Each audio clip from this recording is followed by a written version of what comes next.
Kita awali dengan umul kitab suratul Fatihah. Semoga dengan perantara wasilah Fatihah Allah berikan kita kemudahan menerima ilmu, dan kita berharap insya Allah ilmu yang kita dapatkan pagi ini bermanfaat buat kita, keluarga kita, dunia maupun akhirat kita. Al-hadi niyah wa bitilkaniyah. Al-Fatihah. A'udzu billahi minasyaitonir rajim. Bismillahirrahmanirrahim. Alhamdulillahi rabbil alamin, arrahmanir rahim, maliki yaumiddin.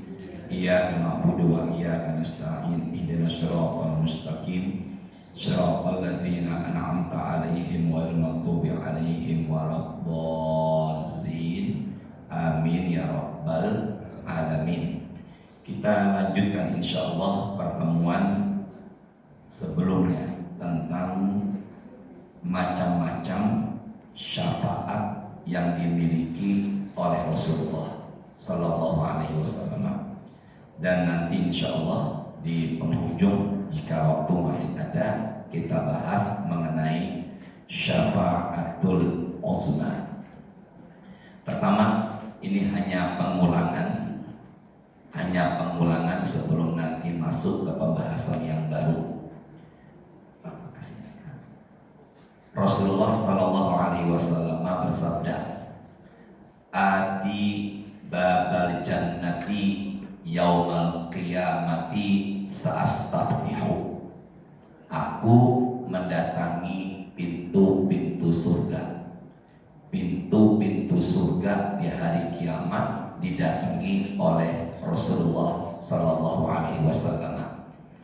Beliau sendiri yang menyatakan dalam satu hadis sahih, pintu surga itu jumlahnya adalah samaniyatu abwab, sebanyak 8 pintu. Sedangkan derajatnya sebanyak 100 derajat. Jadi jumlah angka 8 ditemukan di hadis. Sedangkan jumlah pintu neraka itu tertulis di Quran surat 15 ayat 44. Bapak mohon maaf dan Ibu, nanti kita buka Quran, khawatir waktunya, jadi bisa langsung ditulis, nanti di rumah bisa dibuka ya. Surat 15 itu Al-Hijr ayat 44, dikatakan laha sab'atu abwab. Jahanam itu pintunya ada 7. Jahanam, lazza, Saqor, Hutamah, Jahim, Sa'ir, Hawiyah. Sedangkan pintu sorga jumlahnya ada 8, adanya di hadis. Pintu sholat, pintu sedekah, pintu royan puasa, pintu jihad, pintu taubat, pintu ikhlas, pintu nomor 7 namanya al-kazimin al-ghaidha wal 'afina 'anil nas, pintu menahan amarah dan memaafkan orang. Dan pintu nomor 8 aiman, pintu masuk surga tanpa proses hisab. Ati babal jannati yaumal qiyamah, aku mendatangi pintu surga dan aku membukanya.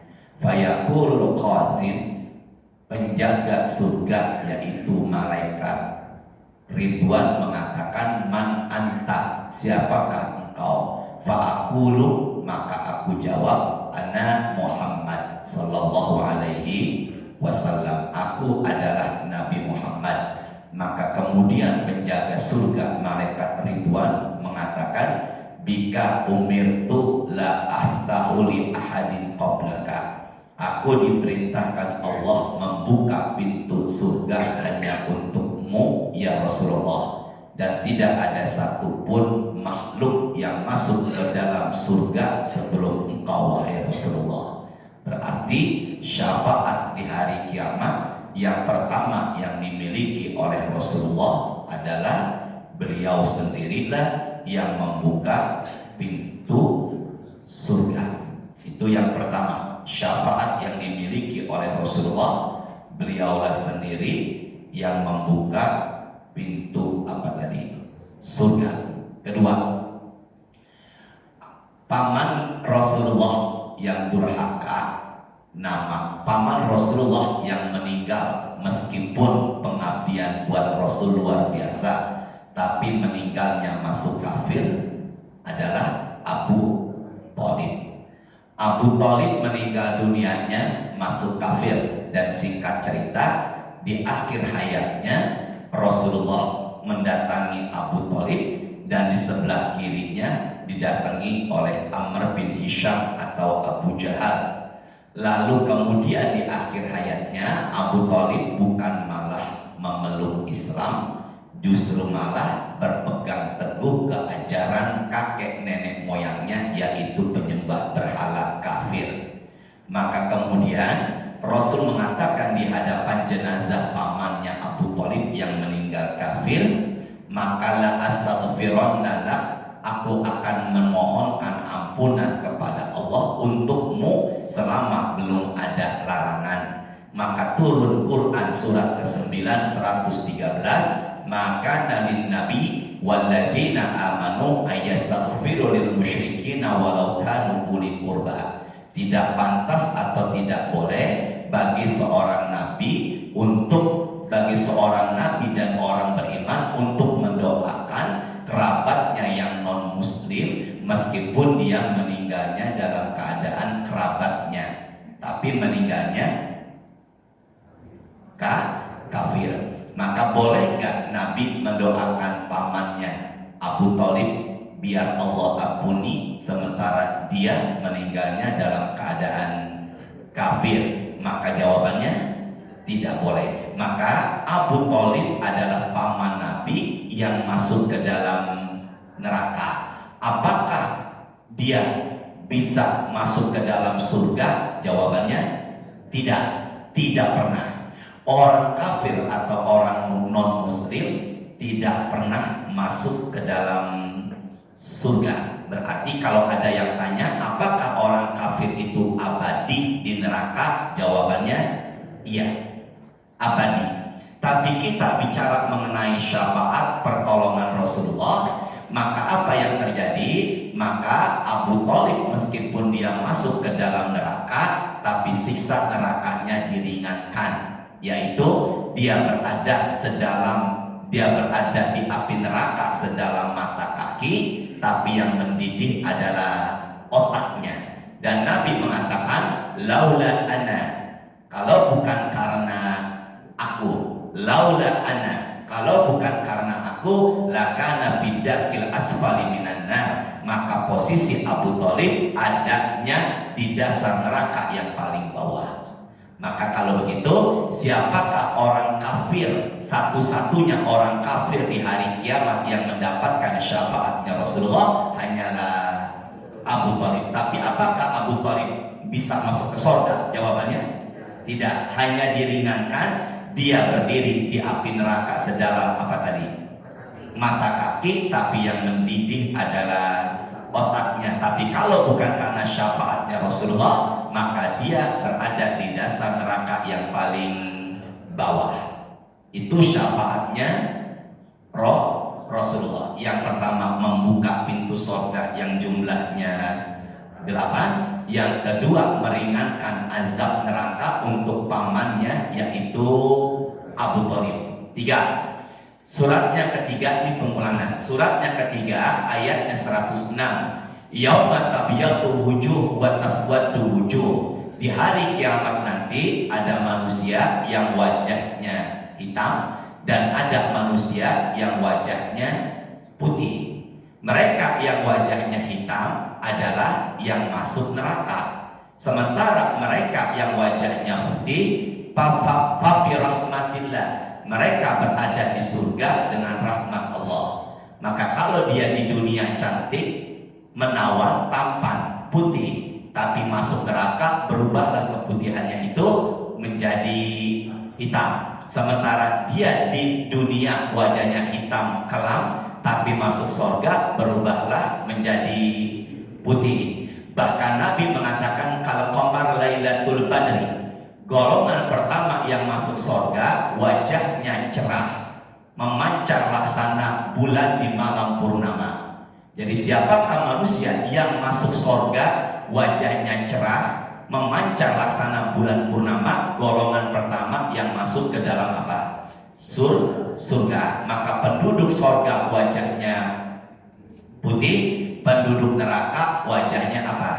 Hitam. Surat pertama namanya Al-Fatihah, surat kedua namanya Al-Baqarah, surat ketiga namanya Ali Imran, surat keempat namanya An-Nisa, surat kelima namanya Al-An'am, surat Al-Maidah, surat keenam namanya Al-An'am, surat ketujuh namanya Al-A'raf. Al-A'raf itu artinya adalah bukit yang tinggi. Kalau saya bilang Ashabul A'raf, berarti mereka yang ada di bukit yang 35. Sudah ketemu? Ya, silakan. Langsung Qurannya. Ya, Qurannya silakan.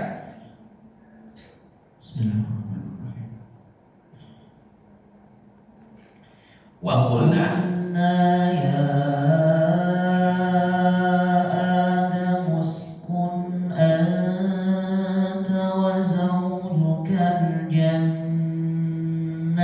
wa kula minha ragadan haitsu syi'tuma wa la taqraba hadhihi asy-syajarata fatakuna minadh dhalimin. Masya Allah, barakallah. Manusia di padang mahsyar berbondong-bondong mendatangi bapaknya para manusia untuk meraih syafaat. Nabi Adam merasa ada satu kesalahan yang membuat beliau malu untuk meminta syafaat kepada Allah.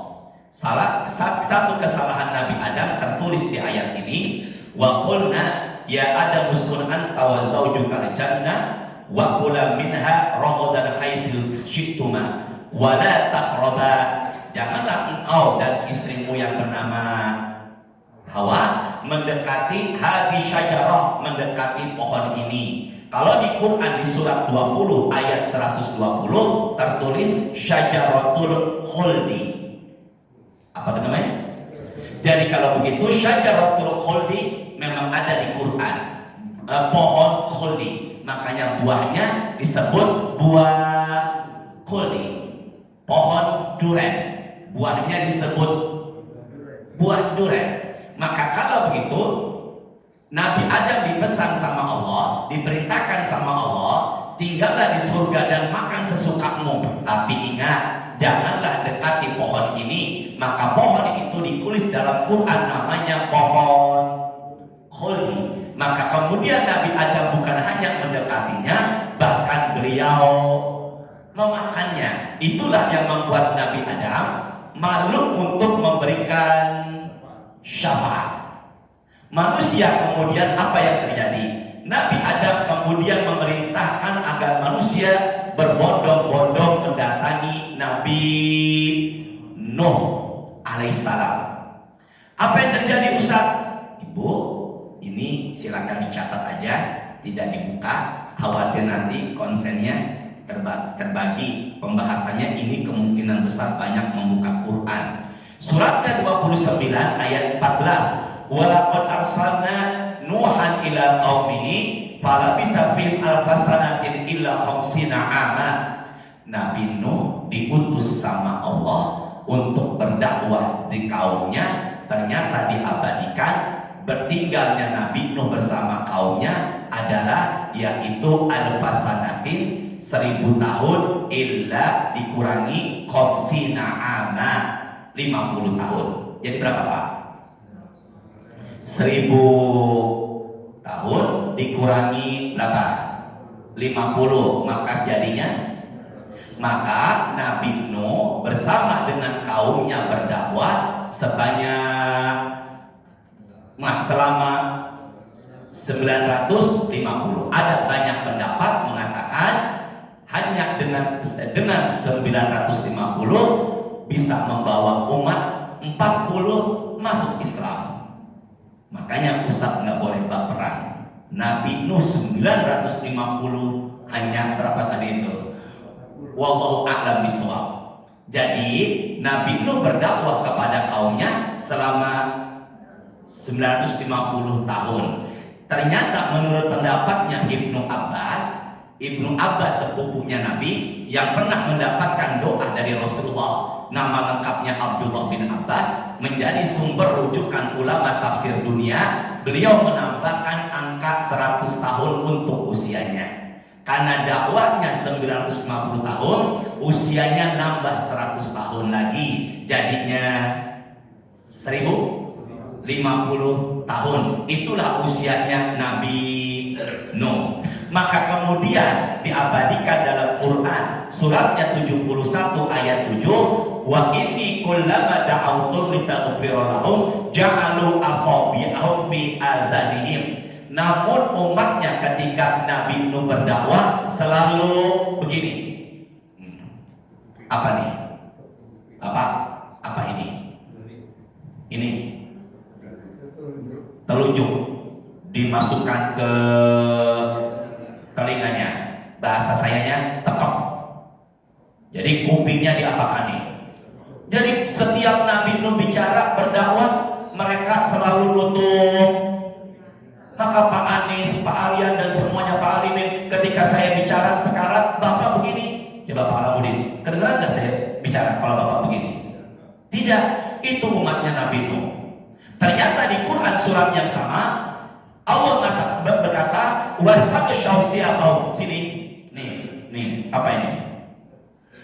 Bajunya selalu menutupi mukanya. Jadi Nabi Nuh berdakwah, setiap Nabi Nuh berdakwah selalu menutup telinganya dan kemudian apa ini? Bajunya ditutupi mukanya, berarti nggak mau mendengar dan nggak mau melihat. Dan kemudian diabadikan dalam Quran suratnya ke-11 Hud ayatnya yaitu 32, Fatina bima ta'iduna in kunta minas shodiqin. Wahai Nuh, mintalah sama Allah agar turunkan azab jika engkau memang orang-orang yang benar. Jadi mereka menantang untuk diturunkan apa tadi itu? Azab. Maka apa yang terjadi? Maka turun Quran surat ke-71 ayatnya 26 dan 28. Qala Nuhun, maka Nabi Nuh berdoa, Rabbi la tazar ala ardi minal kafirina dayyara. Wahai Allah, turunkanlah azab dan jangan engkau sisakan orang-orang kafir ada di muka bumi ini. Itulah yang membuat Nabi Nuh malu untuk meminta syafaat di hari kiamat karena pernah meminta doa kepada Allah agar turunkan azab kepada umatnya. Bisa dipahami semuanya ini? Bisa dipahami ya? Yuk bareng-bareng. Kalau Nabi Adam memakan buah kulit, kalau Nabi Nuh meminta kepada Allah agar turunkan apa tadi? Karena beliau berdakwah selama setiap kali berdakwah telinganya dan mukanya ditutup, Pak Rizky, kemudian setelah itu minta turunkan. Coba sini Bapak, yuk sama-sama. Tolong fokus dulu ke depan. Gunung, tengahnya Taif. Tolong lihat ke sini dulu ya, bareng-bareng. Tidak lihat handphone dan Qur'annya ya. Apa nih? Gunung. Ini gunung. Tengah-tengahnya penduduk apa tadi? Taif. Nabi Muhammad berdakwah ditemani oleh Zaid bin Harisah bukan malah disambut, malah disambit. Lalu kemudian Allah mengutus malaikat untuk berada di gunung Malakul Jabal, malaikat penjaga gunung. Maka kemudian malaikat berkata kepada Nabi yang sedang bersandar di bawah pohon kurma, wahai Muhammad, Allah sudah mengizinkanmu. Jika engkau menginginkan, aku akan hancurkan gunung ini dan aku timpakan kepada penduduk Taif sehingga tidak ada dalam sejarah. Bisa dipahami? Maka kemudian Nabi mengatakan, bal arju ayukhrijallaha min aslabihim man ya'budullaha wahdah la yusyriku bi syai'a. Jangan wahai malaikat penjaga gunung, aku berharap di kemudian hari penduduk Taif berbondong-bondong masuk ke dalam Islam. Jadi Rasul mendoakan Taif agar hancur.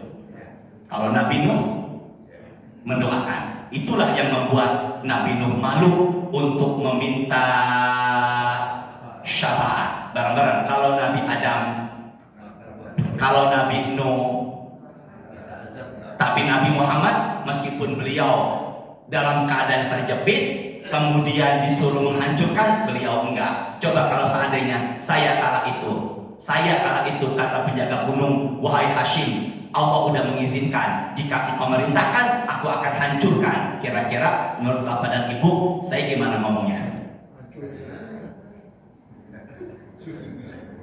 Kalau Pak Alamuddin gimana? Berarti Pak Alamuddin dan saya beda sekali dengan Rasulullah. Kalau beliau malah mengatakan tidak, dan di kemudian hari penduduk berbondong-bondong masuk ke dalam Islam. Allahumma sholli ala sayyidina Muhammadin sampai tadi Nabi Nuh. Maka kemudian Nabi Nuh mengatakan kepada siapa? Kepada umat manusia kala itu agar mendatangi Nabi Ibrahim. Maka Nabi Ibrahim tidak bisa memberikan apa tadi? Syafaat. Apa penyebabnya? Sini semuanya. Saya ini hadisnya. Kelihatan tidak? Maka Nabi Ibrahim menyatakan beliau pernah berdusta atau berbohong seumur hidupnya 3 kali. Seumur hidup 3 kali. Ustaz setiap hari. Tapi Nabi Ibrahim berbohong seumur hidupnya berapa kali tadi? Bahkan bohongnya itu pun tidak merendahkan Nabi Ibrahim yang mulia. Kita bicara bohongnya Nabi Ibrahim semata-mata bohongnya itu adalah karena li'ilai kalimatillah, mengagungkan Allah demi kebenaran Islam. Apa bohongnya Nabi Ibrahim semasa hidupnya sebanyak berapa kali? Ternyata ada di Quran 2 dan ada di hadis 1. Kita buka Quran suratnya 37 ayatnya 88 89. Silakan Syakaria, suratnya 37 ayatnya berapa tadi? 88 dan 89. Suratnya 37 namanya As-Saffat. Bismillahirrahmanirrahim. Fanazara nazratan fin nujum. Ketemu Syakaria? Silakan ya.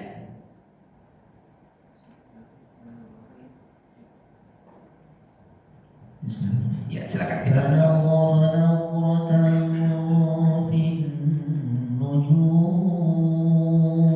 Langsung terjemahkan.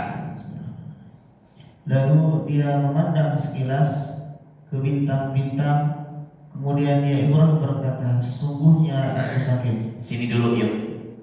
Irak zaman dulu namanya Babilonia. Kairo Mesir zaman dulu namanya Memphis. Madinah zaman dulu namanya Yathrib. Ulangi ya, Madinah zaman dulu namanya Yathrib. Kairo Mesir zaman dulu namanya Memphis.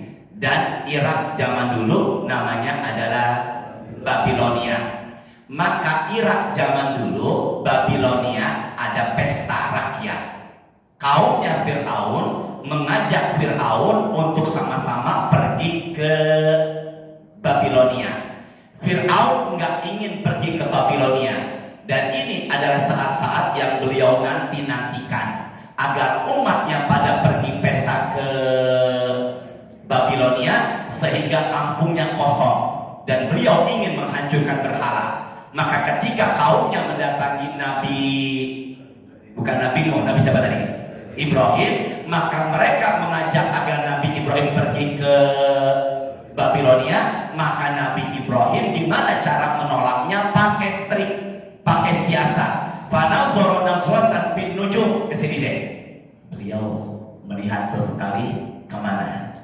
Bintang. Kayak gini Pak, kita mau nolak nggak enak. Kita kadang pakai bisa nggak Pak datang minggu depan? Kita mau nolak nggak enak. Kadang kita pakai garuk-garuk di belakang sini. Nah, gimana ya? Nabi Ibrahim enggak. Beliau apa? Melihat kemana? Itu semacam trik bagaimana cara mengalihkan dan bagaimana cara menolaknya. Dan kemudian Nabi Ibrahim mengatakan di ayat yang berikutnya, faqala inni sakit, sesungguhnya aku sekarang sedang sakit, padahal beliau sehat. Satu bohongnya. Tapi ada dua pendapat ulama, sakit ini ada dua, sakit zahir dan sakit psikologi. Kalau umpama sakit psikologinya, berarti Nabi Ibrahim sakit dalam hatinya karena kaumnya menyembah. Jadi kalau Nabi Ibrahim mengatakan sakitnya ada di mana sakitnya? Di sini. Berarti kalau begitu Nabi Ibrahim bohong apa enggak? Pak, kalau sakitnya zahir, sakitnya batin.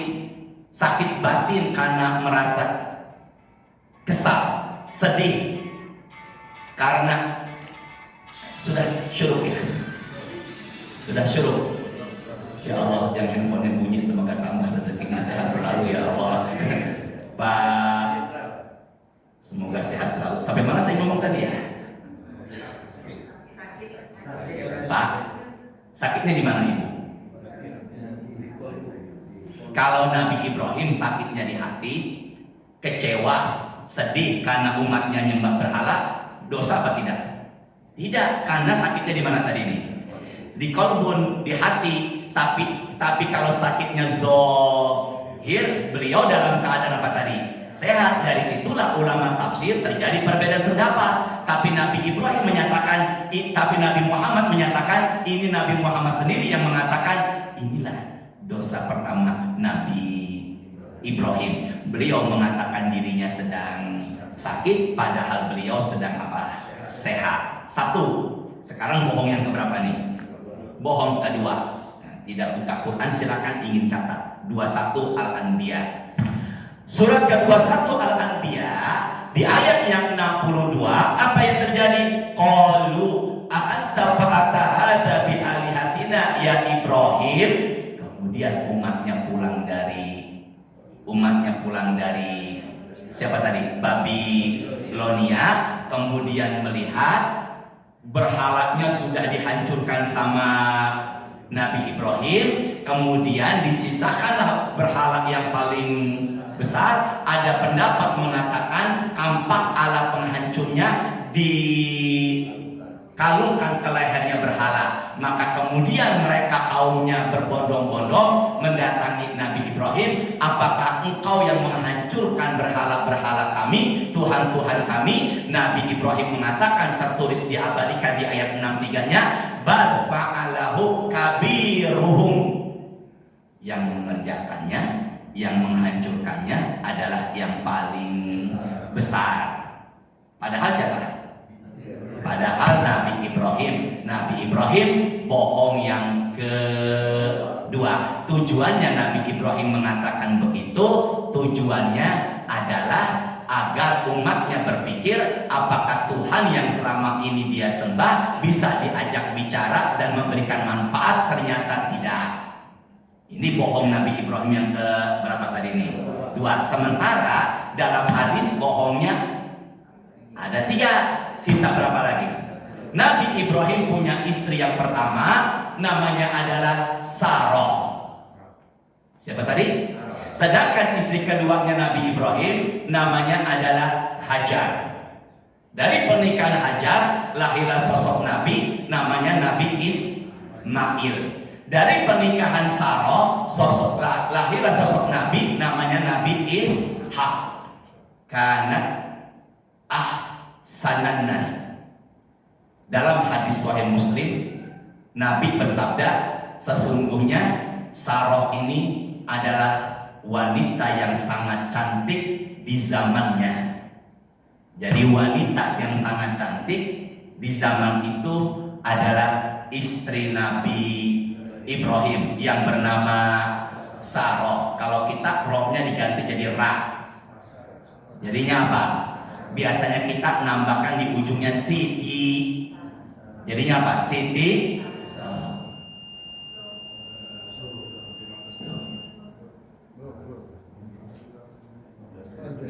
Cukup apa terusin? Teruskan ya. Ya, makanya tadi tidak buka-buka Quran dulu karena khawatir waktu ya. Berarti kalau sampai mana tadi itu?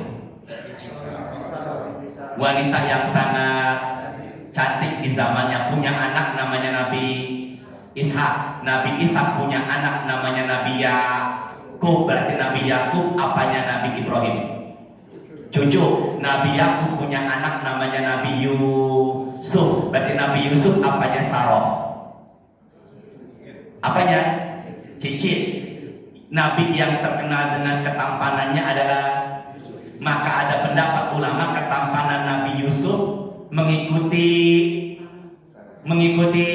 buyutnya. Siapa tadi namanya? Makanya kalau bapak ibu ada temu alumni, ketemu dah tuh dia sama alumni SMP SMA, temennya hitam, istrinya juga hitam, tapi kok anaknya putih. Jangan bilang ini anak siapa, bisa jadi ini anaknya ngikuti. Bisa dipahami semuanya ya.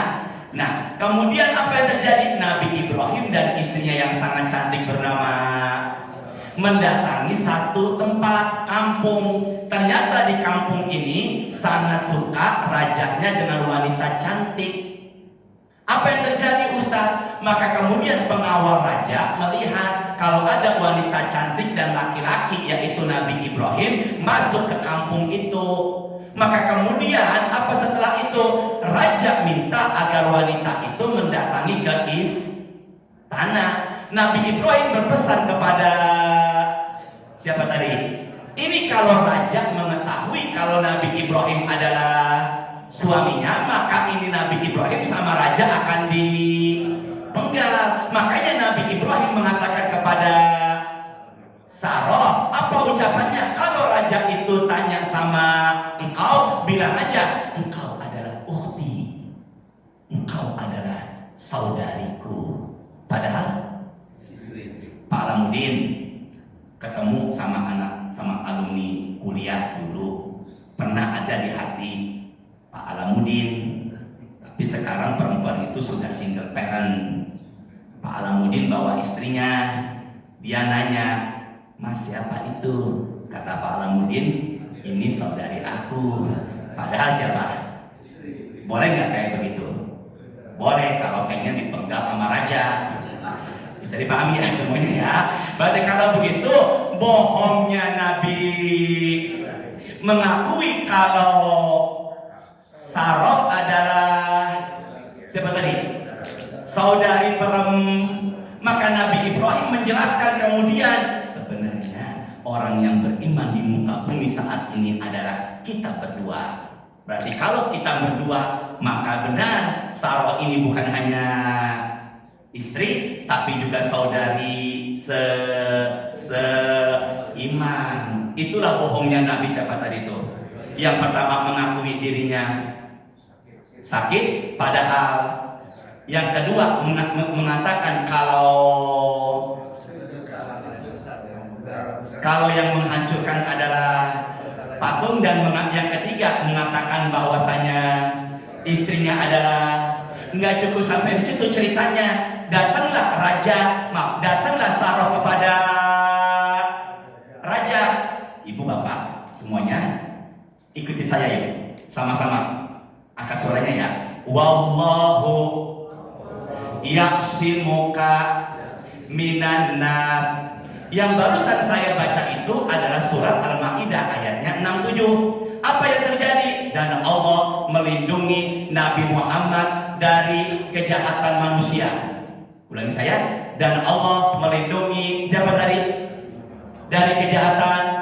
Jadi kalau begitu ada nggak yang bisa membunuh Nabi Muhammad? Pak Rizky dan semuanya. Ada nggak yang bisa membunuh Nabi Muhammad? Nggak ada yang bisa. Siapa contohnya Ustaz? Wanita dalam sejarah, wanita Yahudi Khaybar yang pernah meracuni makanan Rasulullah, yaitu Zainab binti Haris. Siapa tadi? Pak gini Pak, suaminya dibunuh sama pasukan Rasul dalam perang Khaybar. Zainab ini dendam, ingin membunuh Rasulullah, maka dicarilah cara. Makanan kesukaan Rasulullah adalah daging kambing paha bagian depan. Makanan kesukaan Rasulullah salah satunya adalah daging kambing paha bagian. Makanya acara-acara Maulid Nabi biasanya pengurus dan panitia menyiapkan nasi launya, dan biasanya para sahabat nggak mau makan duluan, nggak mau ambil duluan itu makanan sebelum dimakan sama Rasulullah. Makanya kalau ada acara Maulid Nabi disiapin jamuan makanan, baiknya jamaah jangan ambil dan makanan duluan sebelum dimakan sama. Terus siapa yang keracunan duluan? Siapa yang mati duluan? Apa yang terjadi? Sini deh. Nabi Muhammad mengambil bagian yang beliau suka, yaitu diambillah, dimakan. Apa yang terjadi? Irfa'u aydiyakum, angkatlah tanganmu wahai para sahabatku. Nabi mengatakan, inna hazal azma la yukhbiruni annahu masmumun, sesungguhnya tulang ini telah memberitahukan kepadaku kalau dirinya sudah diracuni. Tulang bisa bicara. Maka Nabi Muhammad dijaga sama Allah. Suratnya ketiga-tiga, ayatnya 69. Langsung terjemahkan Ustaz Arya. 33. Berapa tadi sudah tadi? 33. Berapa tadi? 33. Ayatnya 69. Langsung terjemahkan Ustaz Arya. Silakan angkat suaranya. Wahai orang-orang yang beriman, janganlah kamu seperti orang-orang yang menyakiti Musa. Maka Allah membersihkannya dari tuduhan-tuduhan yang mereka lontarkan. Ulangi lagi pelan-pelan. Ulangi lagi pelan-pelan. Bapak Ibu maaf ya, kita fokus ya. Silakan Ustaz Arya. Wahai orang-orang yang beriman, terus janganlah kamu seperti orang-orang yang menyakiti Musa. Siapa itu Bani menyakiti Nabi Musa dengan ucapan? Teruskan lagi. Maka Allah membersihkannya dari tuduhan-tuduhan yang mereka lontarkan. Sini semuanya yuk. Allah nggak suka kalau umat Nabi Musa yaitu Bani menuduh Nabi Musa dengan tuduhan yang mengada-ada. Allah melindungi. Maka nanti cari tafsirnya, ditemukanlah. Sini sama-sama ya, bareng-bareng. Ke tangan saya dulu. Sungai ngalir. Pelan-pelan ya. Apa ini tadi? Sungai mengalir. Disinilah, tolong lihat saya, Bani Israel mandi bersama-sama. Kebiasaan Bani Israel kalau mandi itu pakaiannya semua terbuka sama-sama. Nabi Musa malu kalau pakaian terbuka, auratnya dilihat sama Bani Israel. Makanya hati-hati kalau naik sepeda jalan pagi. Aurat laki-laki itu antara pusar dengan lutut. Jika memang harus pakai celana pendek, maka tutupilah lututnya. Nabi Musa nggak suka kalau mandi bareng dengan siapa ini tadi nih? Bani Israel, karena mandinya terbuka, maaf, telanjang. Nabi Musa nggak suka, akhirnya Nabi Musa itu mandinya jauh dari tempat keramaian Bani Israel. Bani Israel menuduh karena Nabi Musa nggak mau mandi bareng. Apa yang terjadi? Kata Bani Israel, itu di kulitnya Nabi Musa gatal-gatal, penyakit buros, penyakit sopa. Kata siapa nih? Allah nggak suka nabinya digituin. Gimana ngomongnya itu bahasa Betawi saya? Allah nggak suka nabinya digituin. Gimana ngomongnya itu Pak? Allah nggak suka nabinya digituin. Gimana ngomongnya itu? Allah nggak suka nabinya sebagaimana Allah nggak suka nabinya diracuni. Yang tadi Nabi Muhammad, benar nggak? Di sini kalau Maulid nasi kembuli kan? Pak Rizky kembuli? Bakso. Ya udah lagi ya Allah. Nasi kotak. Dan terus ada sampai mana ini? Bani apa tadi? Bani. Nih terus kalau cukup ini. Teruskan ya. Saya ada Maulid Nabi di Tangerang. Masya Allah. Terakhir ya. Maka Bani Israel pada apa? Pada mandinya pada terbuka atau maaf ya telanjang. Nabi Musa nggak suka mandi sama mereka karena Nabi Musa punya rasa apa tadi itu? Bapak kalau jalan pagi pakai celana pendek Pak, jangan sampai di bawah, ya jangan sampai di atas dengkul. Tapi Bapak lihat nggak kalau ada perempuan cantik terbuka aurat sedang jalan pagi? Lihat Pak. Pasar kecamatan Apa? Pasar kecamatan. Biar apa? Astagfirullahaladzim. Ya Allah, semoga beliau baik hatinya ya Allah. Apa yang terjadi? Maka Nabi Musa mandinya di jauh dari keramaian Bani. Apa yang terjadi Ustaz? Apa setelah itu? Bani Israel menuduh kalau siapa tadi ini? Kalau Nabi Musa punya penyakit gatal, sopak. Apa yang terjadi? Saya ganti. Ini sungai tempat Nabi Musa apa nih? Mandi. Maka kemudian Nabi Musa mandi. Sebelum mandi beliau membuka pakaiannya, ditaruh di atas batu.